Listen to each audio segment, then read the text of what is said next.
Assalamualaikum warahmatullahi wabarakatuh. Selamat sore sahabat Bawaslu dimanapun berada.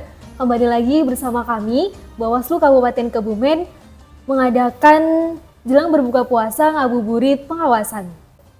Pada sore hari ini kita kehadiran tamu yang cukup spesial. Telah hadir bersama kita Koordinat SDMO Bawaslu Kabupaten Kebumen, Bapak Nurul Ikhwan. Bagaimana Pak kabarnya hari ini? Alhamdulillah sehat. Alhamdulillah sehat. Terpancar sekali auranya ya Pak, ceria sekali hari ini. Alhamdulillah. Kita jalani Ramadan ini dengan keceriaan, menjalankan tugas pengawasan, dan monggo dilanjut. Ya. Monggo Bapak kalau misal mau menyapa penonton. Baik, terima kasih Mbak Afifah selaku host yang paling cantik di antara kita berempat pada kesempatan sore hari ini. Ya, Assalamualaikum warahmatullahi wabarakatuh. Waalaikumsalam warahmatullahi wabarakatuh. Terima kasih. Pada kesempatan sore hari ini kita melaksanakan ngabuburit pengawasan. Sembari menunggu buka puasa, kita ngabuburit dulu. Berbincang tentang kegiatan hal-hal yang terkait dengan pengawasan yang dilakukan oleh Bawaslu Kabupaten Kebumen. Jadi kita mau ngobrol apa ini Mbak Afifah? Khususnya soal apa ini? Tentang mungkin kita akan ngobrol terkait apa tadi? SDM. Ya. Kita akan mengobrol tentang SDM Bawaslu Kabupaten Kebumen pada pemilu tahun 2024 kemarin, Pak. Oke. Tapi ini Mas Muhsin mau mimpin tahlil dulu? Oh enggak ya? Oke, langsung saja ya. Kita sapa dulu mungkin ya Pak. Ini di tengah-tengah kita juga hadir ada Mas Muhsin dari staf Bawaslu Kabupaten Kebumen, juga ada Mas Ariski dari mahasiswa Politeknik Fiksi Ganesha. Iya, jadi ini lengkap, ada representasi dari Sekretariat Bawaslu, ada representasi dari masyarakat, dari akademisi kampus Fiksi Ganesha di Kabupaten Kebumen.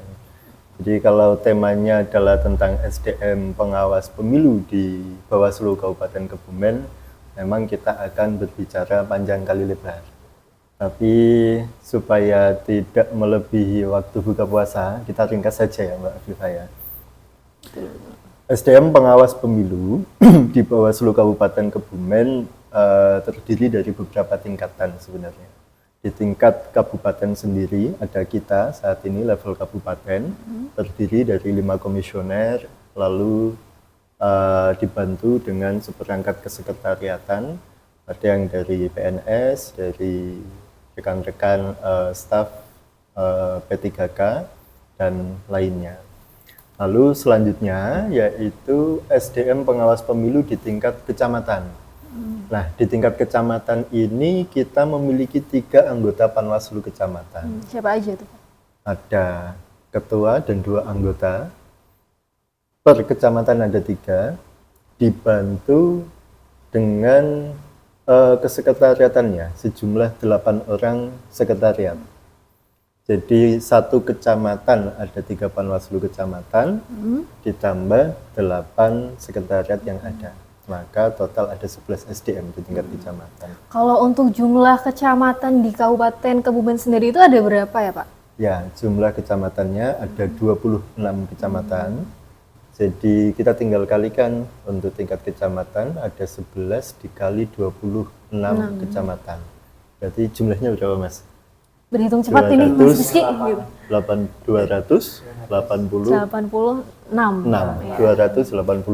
jumlah SDM kita di tingkat kecamatan pada pemilu dan pemilihan kemarin. Nah, lalu kemudian pada level tingkat desa dan kelurahan, kita memiliki yang namanya PKD, pengawas kelurahan atau desa.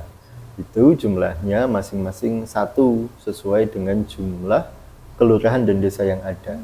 Di Kebumen ada 460 desa dan kelurahan. Maka pada pemilu dan juga pemilihan kemarin, kita memiliki 460 pengawas kelurahan dan desa. Tentu ini jumlah yang tidak sedikit ya. Lalu pada level yang paling basic, yaitu kita memiliki yang namanya PTPS atau pengawas tempat pemungutan suara. Nah, jumlahnya itu per TPS 1. Jadi dikalikan dengan jumlah TPS pada pemilu dan pemilihan kemarin. Kalau pada pemilu kemarin, jumlah TPS kita itu 4.831. Banyak ya Pak, ribuan Banyak, ya? ribuan. Tidak hanya ratusan, ribuan. Nah, itu berarti jumlah pengawas TPS kita adalah 4.831. Pada pemilihan kemarin atau pilkada kemarin tidak sampai 4.000, tetapi separuhnya sesuai dengan jumlah TPS yang ada, yaitu 2.187 TPS. Jadi jumlah pengawas TPS kita juga sebanding dengan itu, sebanyak itu 2.187. Begitu, Mbak Afifah. Wah, ternyata jumlahnya itu cukup banyak ya Pak, 2.187 Ya, itu untuk pemilihan serentak kemarin gitu. betul. Dan 4.000 sekian tadi Iya, untuk 4.000 untuk saat pemilu. pemilu kemarin. Nah, mungkin dari Mas Mukhlasin ada yang mau ditanyakan kepada Pak Ikhwan. Baik, izin bertanya Pak Kodif. Dari sekian banyak pengawas, jajaran pengawas sampai tingkat TPS itu, mungkin bisa dijelaskan kepada masyarakat urgensinya itu bagaimana, tupoksi mereka itu bagaimana gitu. Oke, pertanyaan yang bagus sekali. Jadi kalau dibilang pentingnya apa sih keberadaan pengawas pemilu, ya sangat penting banget gitu ya. Karena pemilu itu sendiri merupakan proses transisi kekuasaan yang itu secara resmi diatur oleh Undang-Undang Dasar kita dan diatur dalam Undang-Undang 7 tahun 2017 tentang pemilihan umum dan seterusnya. Nah, ini menjadi pada dasarnya pengawasan pemilu ataupun pemilihan itu pada dasarnya menjadi hajat bersama kita. Karena pergantian kepemimpinan di negara kita itu merupakan hajat bersama. Nah, hanya saja kita perlu saluran-saluran atau lembaga yang memiliki kewenangan secara langsung terkait dengan pengawasan pemilu yang ada. Nah, dilihat dari sisi urgensi kepengawasan, kita bisa lihat dari tugas dan fungsinya pengawas pemilu itu sendiri apa. Jadi, tugas pengawas pemilu itu tidak sekedar hanya mengawasi saja atau melihat, tapi juga mengandung setidaknya 3 hal. Pertama yaitu pengawasan itu sendiri. Melakukan pengawasan di semua tahapan pelaksanaan pemilu atau pemilihan yang ada. Bahkan tidak hanya soal tahapan ini Mas yang penting, tetapi juga persoalan non-tahapan. Kalau tahapan ini kan sudah jelas nih, diatur di dalam peraturan KPU, tahapan jadwal pelaksanaannya ini seperti apa, itu semua diawasi. Tetapi hal yang di luar tahapan, yaitu non-tahapan, ini juga sangat penting karena tidak ada jadwalnya. Contoh, pengawas kita melakukan pengawasan terhadap potensi adanya pelanggaran saat masa kampanye, atau melakukan pengawasan terhadap potensi adanya money politik. Nah, ini kan tidak masuk dalam tahapan jadwal yang ada. Nah, itulah yang dimaksud dengan pengawasan non-tahapan. Lalu yang kedua, yaitu dari sisi pencegahan. Jadi, kita selaku pengawas pemilu itu dalam upaya pencegahan, kita juga diharuskan melakukan upaya pencegahan. Pencegahan ini bisa dilakukan dengan banyak hal. Salah satunya dengan memberikan sosialisasi, pemahaman kepada masyarakat, kepada peserta pemilu tentang aturan-aturan atau ketentuan-ketentuan yang ada. Sehingga mereka tidak melanggar karena paham aturan, sehingga tidak melangkah menyalahi aturan yang ada. Atau kita melakukan edukasi kepada kelompok-kelompok masyarakat, itu juga bagian dari upaya pencegahan. Nah, salah satunya Bawaslu Kabupaten Kebumen juga menjalin kerjasama dengan beberapa lembaga pendidikan, salah satunya di Divisi Ganesha, MOU, itu juga bagian dari upaya pencegahan yang kita lakukan. Nah, yang terakhir yaitu tentang penanganan pelanggaran dan penyelesaian sengketa. Nah, penanganan pelanggaran dan penyelesaian sengketa ini memang secara formil menjadi bagian wewenang dari Bawaslu apabila terjadi pelanggaran atau sengketa antara peserta pemilu atau peserta pemilu dan penyelenggara pemilu, maka yang berwenang untuk melakukan penanganan itu untuk menyelesaikan sengketa yang ada adalah Bawaslu. Jadi dilihat dari fungsi yang ada ini, maka eksistensi pengawas pemilu itu sangat penting. Jadi ibarat sebuah pertandingan, bayangkan apabila tidak ada wasit yang mengawasi jalannya pertandingan. Coba bayangkan. Sudah dibayangkan belum? Sudah, semuanya sendiri Mas ya. Nah, pasti permainan akan berjalan dengan tidak kondusif, betul kan? Nah, eksistensi kehadiran pengawas pemilu itu ibarat wasit dalam suatu pertandingan, permainan pertandingan itu. Jadi rule of the game-nya itu Bawaslu harus hadir di sana. Begitu, Mas Muklas. Izin boleh tanya Pak? Boleh. Ini sih Pak, tadi dari paparan Bapak terkait banyaknya jumlah tenaga ad hoc, kemudian tugas dan fungsinya Pak. Saya mau tanya sih Pak, bagaimana sih Pak dari Bawaslu ini melakukan pembinaan terhadap tenaga ad hoc yang sebanyaknya tadi itu Pak, supaya juga untuk mengantisipasi melakukan pelanggaran-pelanggaran etik Pak. Kan namanya organisasi yang membawa marwah juga kita perlu mengantisipasi itu Pak. Itu bagaimana dari Bawaslu melakukan pembinaan guna mencegah itu Pak? Nah, betul Mas Rizky. Jadi memang dari sisi kuantitas pengawas pemilu di Kabupaten Kebumen memang banyak dan setiap tingkatannya sudah terpenuhi. Tetapi lebih dari itu, yaitu dari sisi kualitas, Bawaslu Kabupaten Kebumen juga bertanggung jawab untuk memenuhi kapasitas kualitas jajaran pengawas pemilu yang ada di bawah Bawaslu Kabupaten Kebumen. Jadi dalam hal untuk memenuhi itu, kami di Bawaslu Kabupaten Kebumen berupaya untuk melakukan pembinaan semaksimal mungkin. Pembinaan ini dilakukan dengan banyak hal. Di antaranya dengan peningkatan kapasitas. Itu juga bagian dari pembinaan yang kami berikan kepada pengawas atau kita. Jadi peningkatan kapasitas itu sebagai upaya pembekalan materi kepada jajaran pengawas kita agar paham terkait dengan tugas dan fungsinya, atau kalau itu terkait dengan tahapan maka terkait dengan ketentuan-ketentuan pengawasan dalam tahapan tersebut dan lain sebagainya. Nah, salah satunya adalah dengan melakukan peningkatan kapasitas itu tadi. Tetapi tidak hanya itu saja.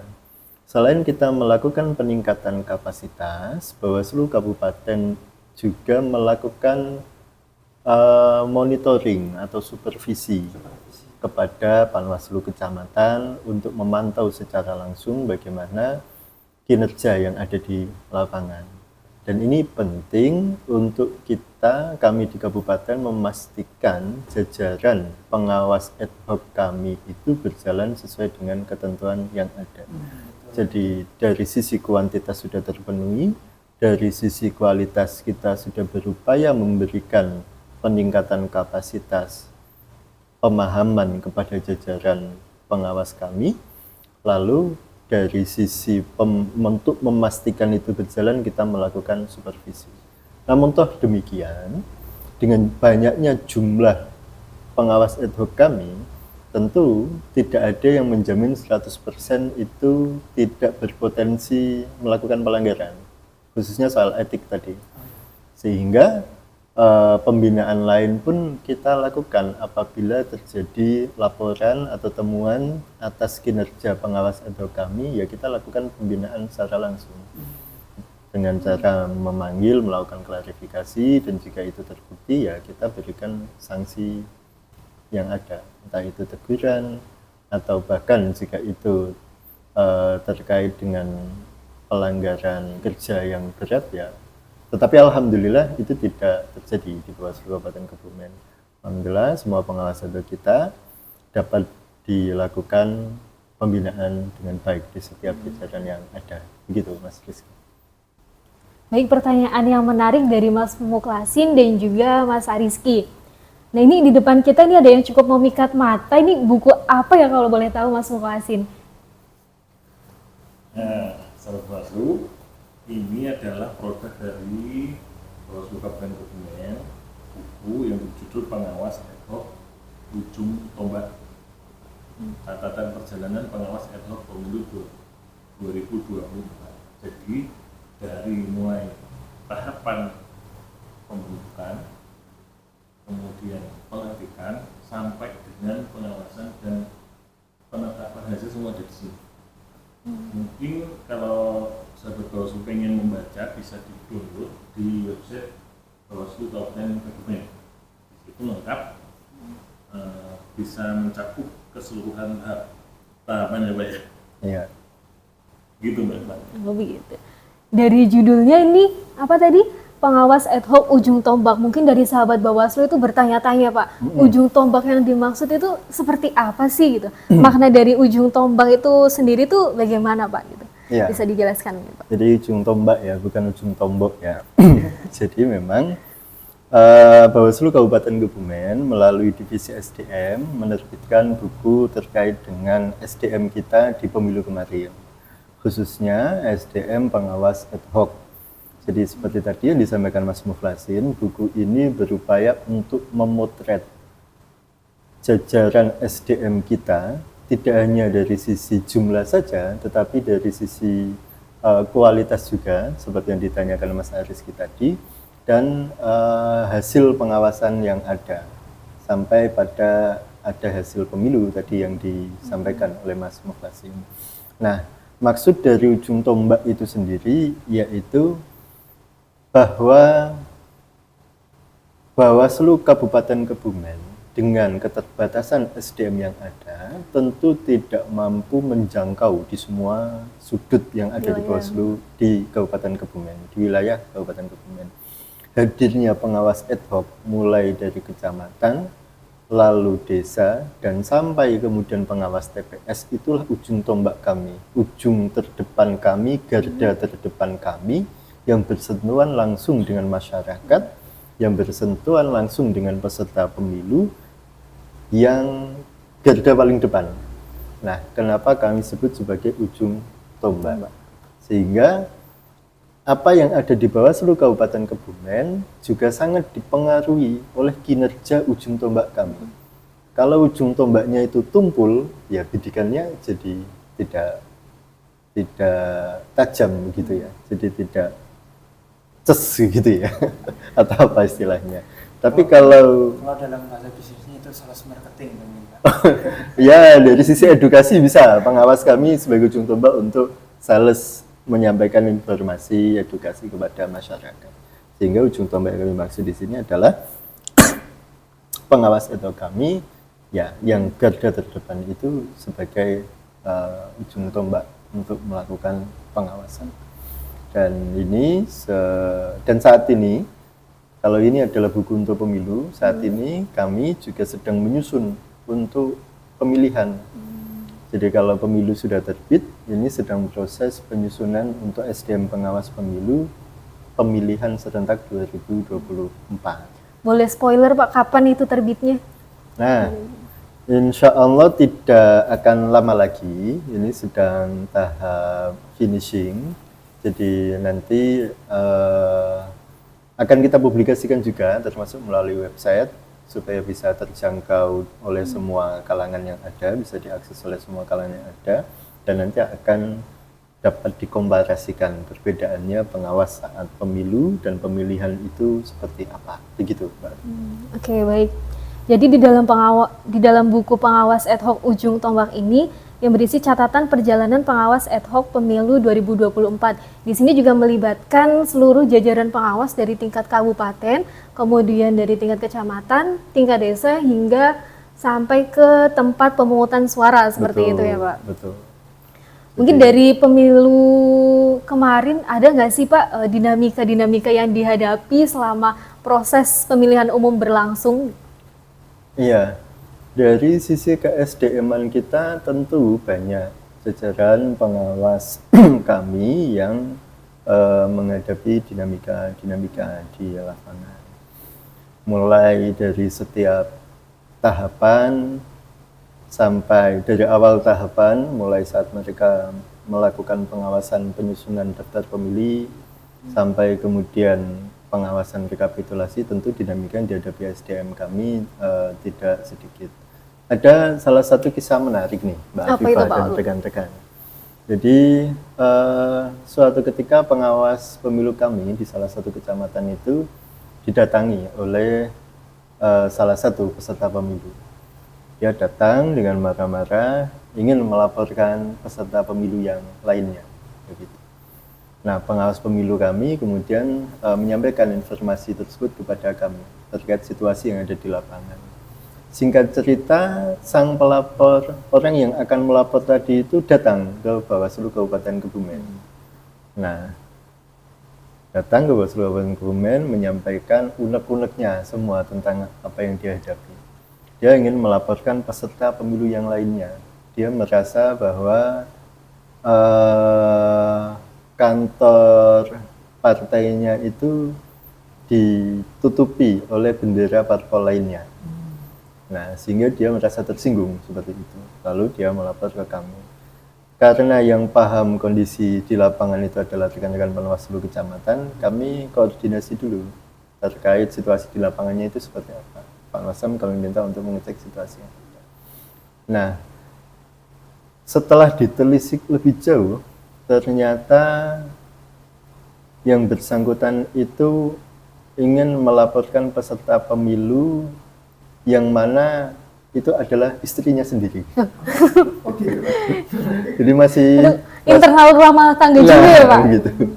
Jadi ternyata masih ada hubungan, terlepas kami tidak tahu statusnya apakah memang masih suami dan istri secara sah atau tidak, itu bukan masuk karena kami begitu ya. Tetapi memang informasi yang kami terima memang masih dalam satu rumah. Masih dalam satu rumah, hanya sudah beda ranjang begitu. Jadi kalau yang satu ngeklaim ini kantor partainya, yang satu juga bisa ngeklaim karena ini masih satu rumah yang sama oleh mereka. Mungkin masih satu kakak juga ya Pak ya? Bisa jadi, bisa jadi. Dan ini bukan lebih ke sengketa antar peserta sih ya, tapi sengketa antar pasutri mungkin ya, antar pasangan suami istri begitu. Nah, tapi alhamdulillah dengan pendekatan-pendekatan yang ada, dengan mekanisme yang kita terapkan, semua bisa diselesaikan dengan baik-baik. Salah satu dinamikanya itu, Mbak Iba. Berarti penyelesaiannya itu melalui pendekatan ya, Pak ya? Ya, sebenarnya bukan melalui pendekatan. Entah kenapa kemudian sang pelapor nggak jadi juga. Oh, tidak jadi Selesai melapor? dengan sendirinya. Begitu. Begitu.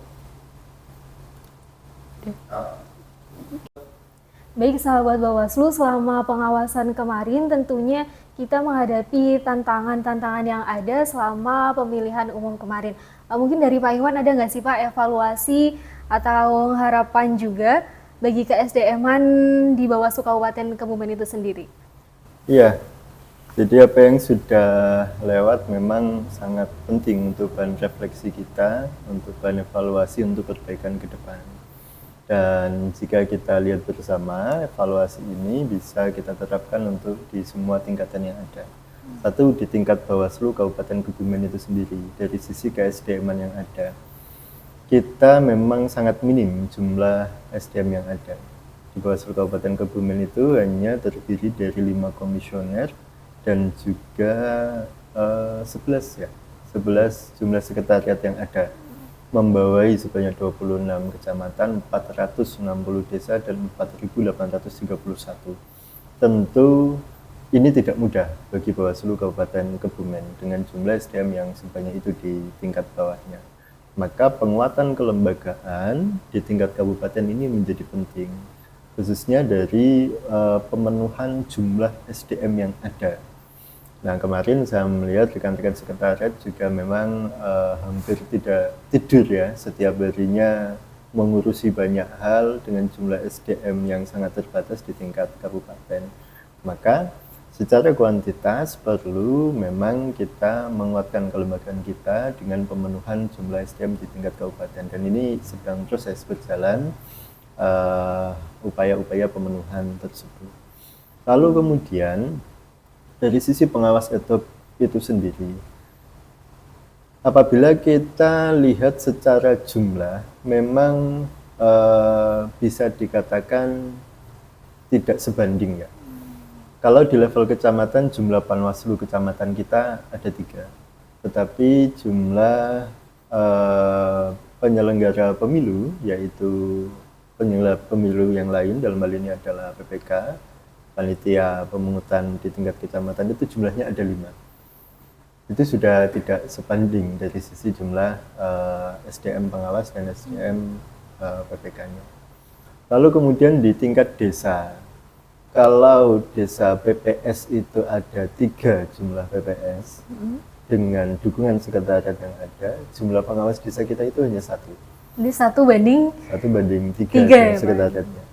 Nah, ini kendala ini sangat kita rasakan terlebih ketika pengawasan pemutakhiran data pemilih, karena jumlah pantarli atau panitia pemutakhiran data pemilih itu satu desa lebih dari 1 pasti, dengan jumlah pengawas desa kita hanya 1, sehingga ya seadanya semaksimal mungkin itu kita optimalkan. Tetapi dari sisi kuantitas kami kira juga penting untuk dipertimbangkan terkait jumlah SDM yang ada di tingkat desa tersebut. Apalagi di tingkat TPS atau pengawas TPS, mengawasi semua proses yang ada, baik itu proses yang dilakukan oleh KPPS di tingkat TPS, atau mengawasi hal di luar itu, yaitu dari pemilih itu sendiri, atau hal-hal di sekitar TPS yang ada. Itu sedikit evaluasi dari sisi ke-SDM-an secara kuantitatif begitu. Nah, harapannya memang ke depan ya penguatan setiap struktur ini penting dilakukan baik dari sisi kuantitasnya dan juga kualitasnya begitu. Begitu Mbak Viva. Harapannya ke depan semoga Bawaslu secara kelembagaan semakin diperkuat dan semakin solid begitu. Baik, terima kasih kepada Pak Iwan yang telah berbincang seru pada sore hari ini. Terima kasih juga kepada Mas Muflasin dan juga Mas Ariski. Ya, sahabat Bawaslu, jangan lupa untuk terus mengikuti, memfollow akun Instagram kami, karena di situ nanti ada informasi-informasi selanjutnya mengenai video ngabuburit pengawasan berikutnya. Sekian dari kami. Udah mau buka ini? Oke. Iya nih, udah mau buka nih Pak. Oke. Sampai jumpa. Wassalamualaikum warahmatullahi wabarakatuh. Waalaikumsalam.